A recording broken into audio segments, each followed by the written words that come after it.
एक चौकी पर लाल कपड़ा बिछाकर उसके ऊपर चावल रखकर गणेश जी को विराजमान करें।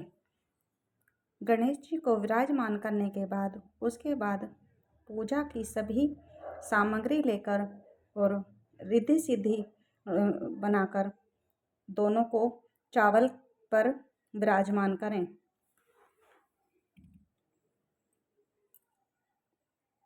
उसके बाद भगवान जी को तिलक लगाएं। तिलक लगाकर भगवान जी को चावल भी चढ़ाएं, चावल का भी तिलक लगाएं भगवान जी को। और इसके बाद फूलों को भी भगवान जी को अर्पित करें। इसके बाद मीठा प्रसाद भी रखें भगवान के लिए।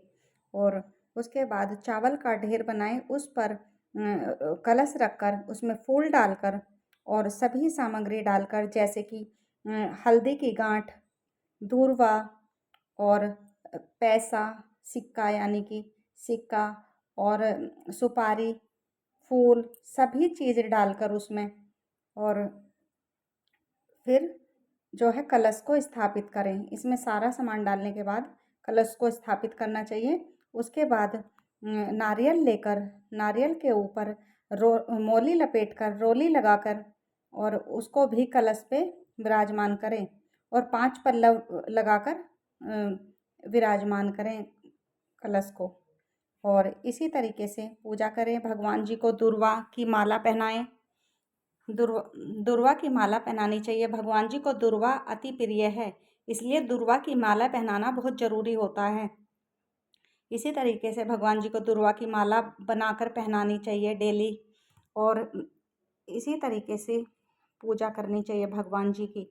इसके बाद फूलों की माला, जनेऊ पहनाना चाहिए।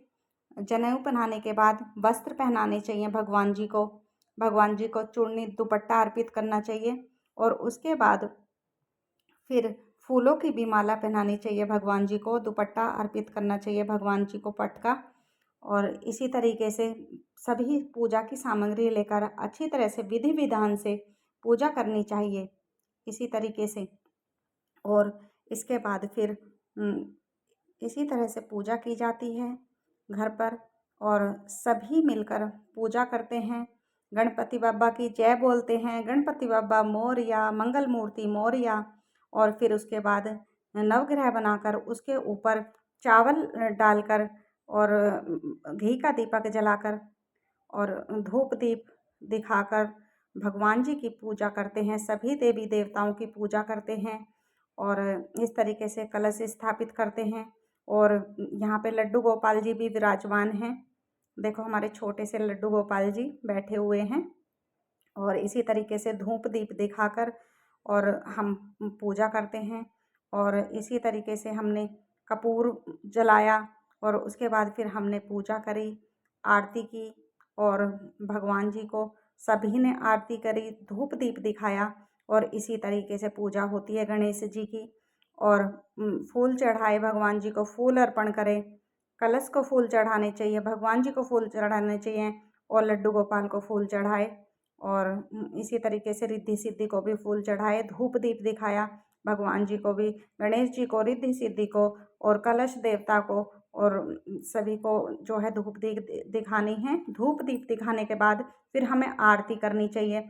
आरती करने के बाद सभी ने हमने मिलकर आरती करी। और इसके बाद हमने पूजा में सभी अपनी मनोकामना पूरी करने के लिए भगवान जी से प्रार्थना करी। भगवान जी सभी की मनोकामना पूर्ण करते हैं। जो सच्चे मन से भगवान की पूजा करता है, भगवान उन सब की मनोकामना पूरी करते हैं।